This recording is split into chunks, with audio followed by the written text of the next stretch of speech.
nó sẽ trở thành siêu không ạ và việc sẽ không không mỗi một thời gian được các bạn không có bao giờ thì tôi tin không tôi là liên quan đến thứ Hezin kong harta kahya Kakepen kalotsavi Kapurden lindel tawta om chin mase Chan pui tu nai reng lalpan Min toy sang le tri Tui nung lui căng về ngài lâu chua Giặc na thar tharao thari Min thoang thar le tri Avan mana tharao thiang hi mi Min dung khát le tri Giặc lâu ber lại po in mà sẽ là thời mà của nó Kipen vinska Kal ngay na rin shelava Karung lai Kapada Minzel rengi Min kai chuak le chi Tui nung lui cam ve ngai lâu chua Giặc na thar tharao thari Min thoang thar le tri Avan mana tharao thiang hi mi Min dung khát le tri mình thường mình có thể hiện mất tập trung ở trong trò luôn cái trò xưa ở trong trò nó không quý để không người thân trong người hắn xưa dòng dòng sự của con ở Để nhung ba cộng lại Để xây na nung min bê a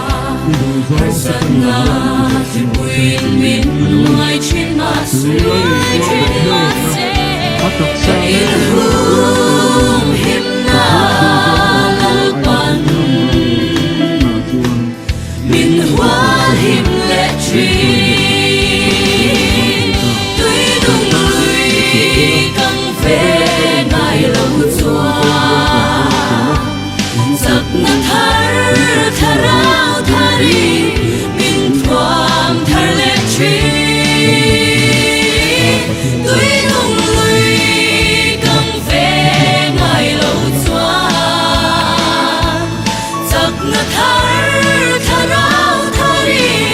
Min thoang thar le tri Avan mana tharao thiang hi mi Min dung khát le tri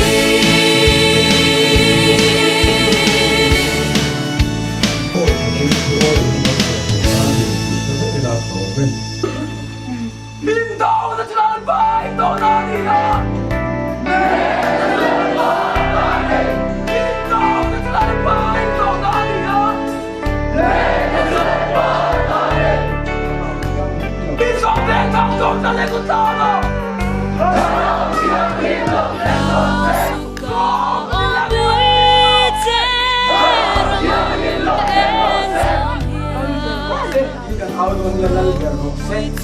Ganti la isla vista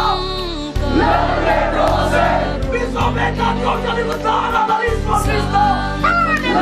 Moya po he tiang ku a he Tarao che aiutoi mai la prosa